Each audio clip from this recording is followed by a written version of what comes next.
அனைவருக்கும் வணக்கம். இன்னைக்கு நம்ம விசேஷ பதிவுல பாத்தீங்கன்னா பங்குனி உத்தர திருநாளை பத்தி தான் பார்க்க போறோம். இந்த நாளுடைய சிறப்புகள் என்ன, இந்த நாள் ஏன் கொண்டாடப்படுதுன்னு இந்த பதிவுல நம்ம பார்க்கலாம். பங்குனி உத்தரம் மட்டும் இல்ல, எந்த ஒரு விசேஷம் மற்றும் விரத நாட்களா இருந்தாலும் அதுக்குரிய சிறப்புகள், கொண்டாடப்படுவதற்கான காரணங்கள், இதை தெரிஞ்சு கொண்டாடுறது ரொம்பவும் சிறப்புக்குரியதாகும். இந்த பங்குனி உத்தர தினத்துல என்ன செய்யணும், என்ன செஞ்சா நம்ம பாவங்கள் நீங்கி புண்ணிய பலன்கள் கிடைக்கும், அதோட இந்த பங்குனி உத்தர திருநாள்ல நம்ம விரதம் இருந்தா அதனுடைய பலன்கள் என்னன்னு தெரிஞ்சுக்கலாம். இந்த பங்குனி உத்திரம்ங்கிறது பங்குனி மாதத்துல வரும் உத்திரம் நட்சத்திரமும் மற்றும் பௌர்ணமி தேதியும் சேர்ந்து வரும் ஒரு சிறப்பு மிக்க நாளாகும். இத முருகப்பெருமானுக்குரிய மிக முக்கிய வழிபாட்டு நாளாகவும் விரத நாளாகவும் கருதப்படுது. முருகப்பெருமான் இந்திரனுடைய மகளான தெய்வானைய திருமணம் செஞ்சு கொண்டது இந்த நாள்லதான் புராணங்கள்ல சொல்லப்பட்டிருக்கு.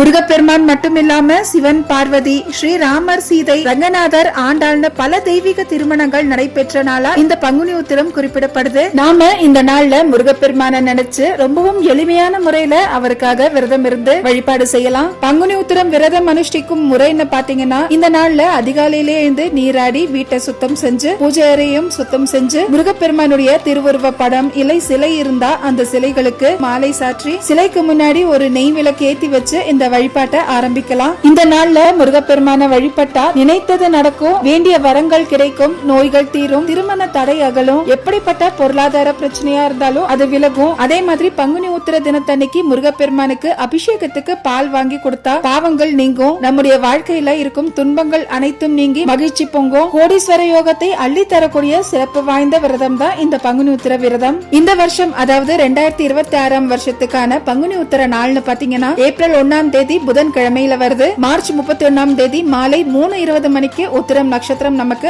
ஆரம்பமாகுது. அதோட ஏப்ரல் 1ஆம் தேதி மாலை 4:17 மணிக்கு உத்திரம் நட்சத்திரம் நிறைவும் அடையுது. பௌர்ணமி பாத்தீங்கன்னா ஏப்ரல் 1ஆம் தேதி காலை 7:38 மணிக்கு ஆரம்பமாகி ஏப்ரல் 2ஆம் தேதி காலை 7:57 மணிக்கு நிறைவடையும். அதனால உத்திரம் நட்சத்திரமும் பௌர்ணமியும் சேர்ந்து வரும் ஏப்ரல் 1ஆம் தேதி இந்த பங்குனி உத்திர திருநாள் கொண்டாடப்படும். இந்த நாள்ல விரதம் இருந்து வழிபட்டா திருமண வரம் கிடைக்கும்ங்கிறதுனாலதான் பங்குனி உத்திர விரதத்துக்கு கல்யாண விரதம்னு ஒரு பெயரும் உண்டு. இந்த நாள்ல முருகப்பெருமானுடைய அறுபடை வீடுகளிலும் காவடி, பால்குடம் ஏந்தி வந்து பக்தர்கள் நேர்த்தி கடன் செலுத்துவாங்க. முருகப்பெருமானுக்கு சிவப்பு நிற மலர்களால இல்லனா வாசனை மலர்களை கொண்டு அலங்காரம் செய்யலாம். எளிமையான வெற்றிலை பாக்கு 2 வாழைப்பழம் வச்சுமே வழிபாடு செய்யலாம். நாள் முழுவதும் உபவாசமா இருக்கிறது ரொம்பவும் நல்லது. முடியாதவங்க பால் பழம் எடுத்து கூட உபவாசம் இருக்கலாம். வேண்டுதல் குறைகள்னு மட்டுமே சொல்லி முறையிடாம முருகனை மனசுல நிறுத்தி மனமுருகி ஒரே ஒரு முறை முருகன் கிட்ட சொன்னாலே போதும், கண்டிப்பா நம்ம வேண்டுதலை முருகப்பெருமான் கூடிய சீக்கிரத்திலேயே நிறைவேற்றி கொடுப்பாரு. நம்பிக்கையோட வழிபடும் போது அதுக்கான மார்க்கத்தையும் அவரே கொடுப்பாரு.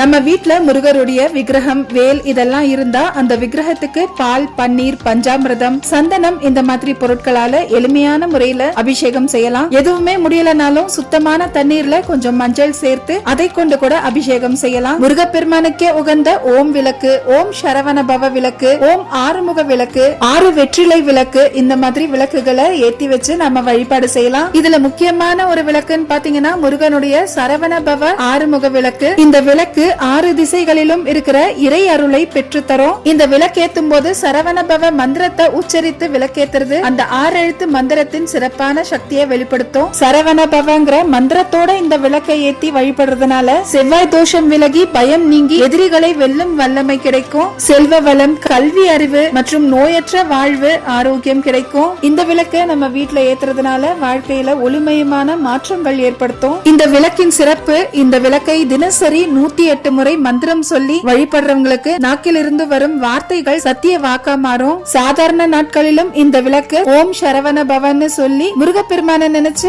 6 முகங்களிலும் ஜோதியை ஏற்றி செவ்வாய் தோஷங்கள் விலகவும் குடும்பத்தில் மகிழ்ச்சி நிலைக்கவும் வழிபாடு செய்யலாம். அறுபடை வீடு கொண்ட முருகனுடைய ஆசிய முழுமையா பெற்று தடைகளை நீக்கி வெற்றிவேல் முருகனுடைய அருளால காரிய சித்தி உண்டாகும். இந்த பங்குனி உத்திர திருநாள்ல திருச்செந்தூர் முருகன் கோவில்ல ஸ்ரீவல்லிக்கும் ஸ்ரீ முருகப்பெருமானுக்கும் திருமணம் நடைபெறும். இந்த திருமண வைபவத்தை கண்ணார ரசிக்கிறதுங்கிறது மகா புண்ணியமாகும். கல்யாண தடைகள், செவ்வாய் தோஷம் முதலான விஷயங்கள் அனைத்துமே விலகிடும். விரைவில் திருமண பாக்கியமும் கைகூடும். செல்வத்தின் அதிபதியான ஸ்ரீ மகாலட்சுமி அவதாரம் நிகழ்ந்ததும் பங்குனி உத்திர நன்னாள்தான். காக்கும் கடவுளான மகாவிஷ்ணுவை நோக்கி கடுந்தவம் இருந்த மகாலட்சுமிக்கு மகாவிஷ்ணு தன்னுடைய திருமார்புல வீற்றிருக்கும் வரத்தை அளித்ததும் இந்த பங்குனி உத்திர திருநாள்தான் வரலாற்று அவதார நூலான விஷ்ணு புராணம்ல சொல்லப்பட்டிருக்கு. நம்முடைய செல்வ வளம் சிறக்க இந்த நாள்ல ஸ்ரீ மகாலட்சுமியை வேண்டி விரதம் இருக்கிறது சகல செல்வ வளங்களை வரங்களையும் நமக்கு கிடைக்கும்படி செய்யும். முருகப்பெருமானுக்கு வெற்றிலை தீபம் ஏற்றி வழிபட்டா முருகன் அகமகிழ்ந்து நாம கேட்ட வரங்கள் அனைத்தையுமே அள்ளி கொடுப்பாரு. வெற்றிலைக்கு மட்டும் அப்படி என்ன மகிமைன்னு கேட்டீங்கன்னா, வெற்றிலையின் நுனியில லட்சுமியும், நடுவுல சரஸ்வதியும், காம்புல பார்வதி தேவியும் இருக்கிறதா வரலாறுல சொல்லப்பட்டிருக்கு. அந்த அளவுக்கு வெற்றிலையானது புராண காலங்களை எல்லாம் தாண்டி இப்பவும் பயன்பாட்டில் இருக்கக்கூடிய ஒரு புனித பொருளாகும். அனைத்து செடிகளும் மொட்டாகி, பூவாகி, காயாகி, பழமாகும். மீண்டும் அதுல இருந்து விதை கிடைக்கும். ஆனா வெற்றிலை மட்டுமே ஒரே ஒரு உருவம் எடுத்தாலும் அது கடவுளையே போய் சேரும். வெற்றிலை மற்றும் பாக்கு மகாவிஷ்ணு மற்றும் பார்வதி தேவியின் மறு உருவம்னு சொல்வாங்க. இப்படிப்பட்ட ஒரு தனி சிறப்பு வாய்ந்த வெற்றிலைய தீபமேற்றி வழிபட வெற்றிகள் வந்து சேரும். முருகப்பெருமானுக்கு வெற்றிலை தீபம் ஏத்துறதுக்கு 6 சுத்தமான வெற்றிலைய காம்பு கிள்ளி எடுத்துக்கணும். கூடவே 6 அகல் விளக்குகளையும் எடுத்து அதுல நெய் இல்லனா நல்லெண்ணெய் ஊற்றி பஞ்சுத்திரி போட்டு இந்த தீபங்களை ஏத்தி வைக்கணும். ஷட்கோண கோலம் போட்டு இந்த 6 வெற்றிலையும் வச்சு அது மேல தீபம் வச்சு ஏத்தலாம். இல்லனா இந்த மாதிரி வரிசையா நம்ம 6 வெற்றிலைகளை வச்சு இந்த மாதிரி தீபம் ஏத்தலாம். கிள்ளிய காம்ப எரியற விளக்குல இருக்கிற எண்ணெயில போட்டுக்கணும். இதனால விளக்கு எரியும் போது நல்ல ஒரு நறுமணம் வீசும். இந்த வெற்றிலை தீபமானது முருகப்பெருமானுக்கே உண்டான விசேஷ நாட்கள்ல ஏத்தி வைக்கலாம். அதோட முருகப்பெருமானுக்கு மிகவும் பிடித்த செவ்வாய்க்கிழமை நாட்கள்ல செவ்வாய் ஓரையில இந்த தீபம் ஏத்துறதுங்கிறது ரொம்பவும் சிறப்பானது. நம்ம வேண்டுதலை முன் வச்சு தொடர்ச்சியா 9 வாரங்கள் இந்த வெற்றிலை தீபத்தை ஏற்றி வரும்போது நிச்சயமா அந்த வேண்டுதல் கூடிய சீக்கிரத்திலேயே நிறைவேறும். நம்ம என்னதான் வாழ்க்கையில வசதி வாய்ப்புகளோட இருந்தாலும் சுப நிகழ்வுகள் நடக்க இறைவனுடைய திருவருள் அவசியம் நமக்கு தேவைப்படும். அதுக்கு கை கொடுக்கிறது இந்த பங்குனி உத்திர விரதம் தான். ஒரு நபருடைய ஜாதகத்துல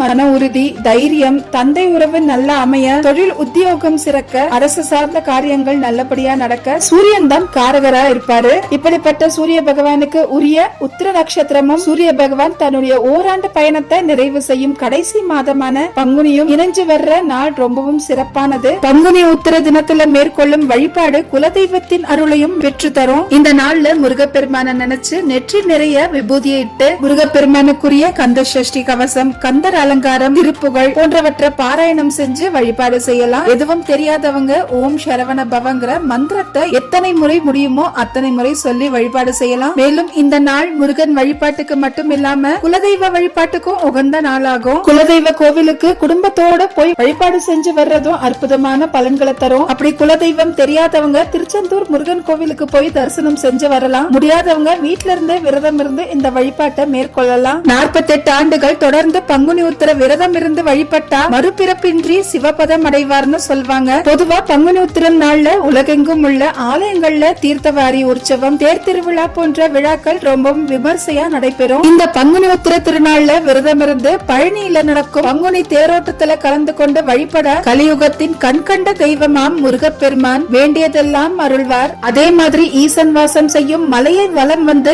இம்மையிலும் மறுமையிலும் நன்மை பெற்று பெருவாழ்வு வாழணும்னு வேண்டிக் கொள்ளலாம். உங்க வாழ்க்கையில ஒளி ஏற்றும் இந்த அற்புதமான நாளை தவற விடாம நீங்களும் இந்த நாள்ல விரதம் இருந்து வழிபாடு செஞ்சு பயன்பெறணும்னு நானும் வேண்டிக்கிறேன். இந்த பதிவு உங்க எல்லாருக்குமே பயனுள்ளதா இருக்கும்னு நினைக்கிறேன். இதோட இந்த பதிவை இங்கே முடிச்சுக்கிறேன். மீண்டும் இன்னொரு பதிவுல சந்திக்கலாம். நன்றி, வணக்கம்.